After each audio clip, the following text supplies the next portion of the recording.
We continue with the conversation about the qualities of one that will be given and entrusted with leadership, and particularly within the political scene. And the quality number 4 is humility. We want to be examining quality of humility. The fear of the Lord is instruction in wisdom. The fear of the Lord is instruction in wisdom, and humility comes before honor. One of the things that has amazed me is to find the power that comes with humility. Because it's been my observation that God favors those that choose the path of humility. We know the scripture tells us clearly that God resists the proud and gives grace to the humble. But what we need to capture is that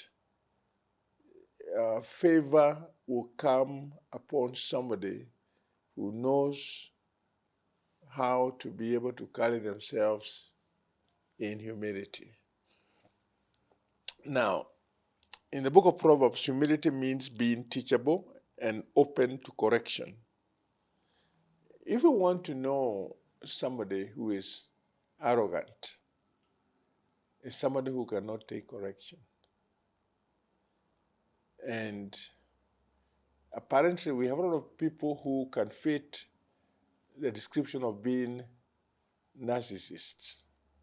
People who are very opinionated to where they feel like what they think can only be the right thing and everybody else is wrong. Having a teachable spirit is a mark of humility. And it is important to know that nobody has monopoly of knowledge. Even those of us who have studied the first degree, the second, even the third, we still have to continue learning because we don't know everything there is to know. And there are certain fields in which we really need to submit completely to the counsel of others because nobody has monopoly of knowledge. But people who become so stubborn in what they think is the right way and get to a place in which they are telling others, it is my way or the highway. There's an attitude of arrogance. And God says he resists the proud. And I'd rather be afraid of being resisted by people, but not resisted by God. Because if God resists you, then you're in big trouble. So we are talking about humility. Humility. It's interesting to observe that according to Proverbs 9:9, we have said, give instruction to the wise and he will be wiser. Teach the righteous and he will increase in learning. Imagine that.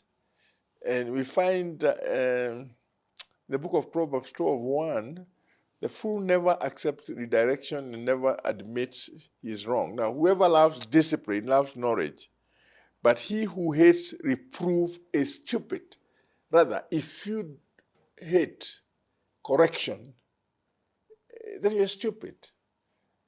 And you don't want to be defined by stupidity because you can never take correction. You cannot take reproof. And like I said earlier in this conversation, all of us can draw wisdom to one another.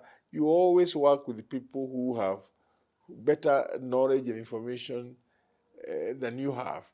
And sometimes I feel like even when people get into high positions, I wish they can be able to enlist people. And that's why you see even leaders bring people who they call advisors in education, advisors in agriculture, advisors in what?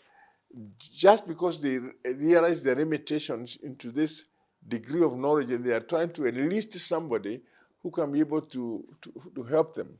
I think even for people who assume office, high offices, even if they don't understand the law, they have a budget within their own positions to where they can enlist somebody, who understands the law, and somebody who understands the law can be the one that guides them to what they can do or what they cannot do.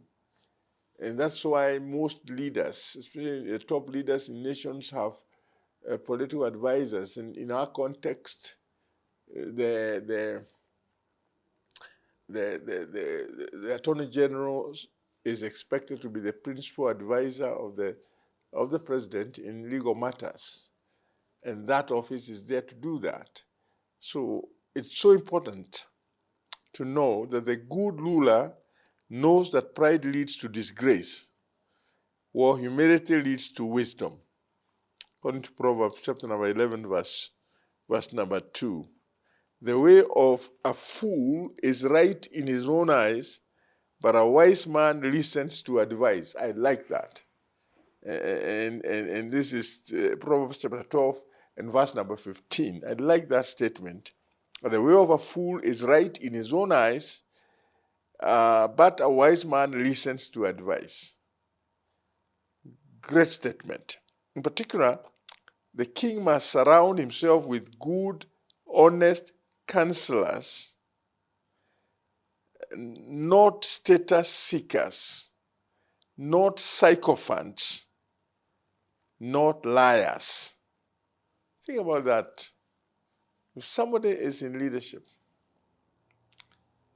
they need to surround themselves with good, honest counselors, not people who are seeking for status, not people who are sycophants, and not people who are liars.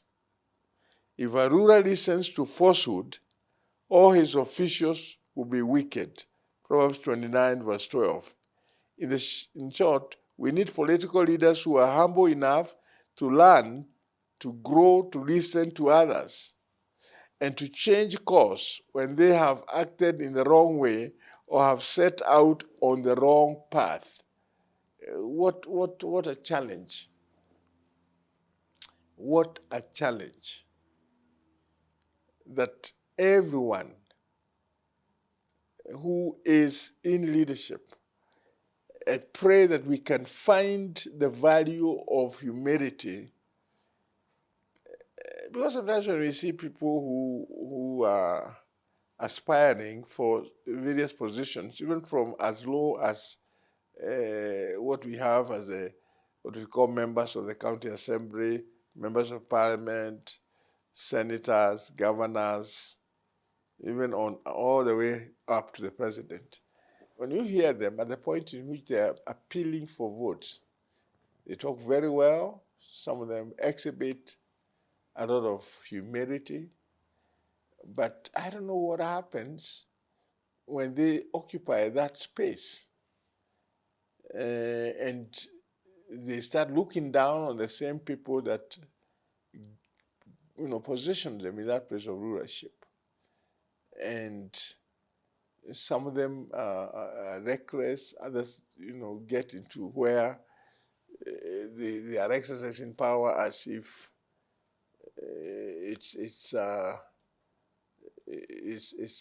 power is intended to punish the people they consider their enemies, which is very, very unfortunate. That's not humility. That's arrogance. That's pride. And I want to remind everybody who is in the space of leadership to remember always that God resists the proud. And I think one of the greatest examples of somebody who almost was holding their fist against God was Nebuchadnezzar. When he had established a certain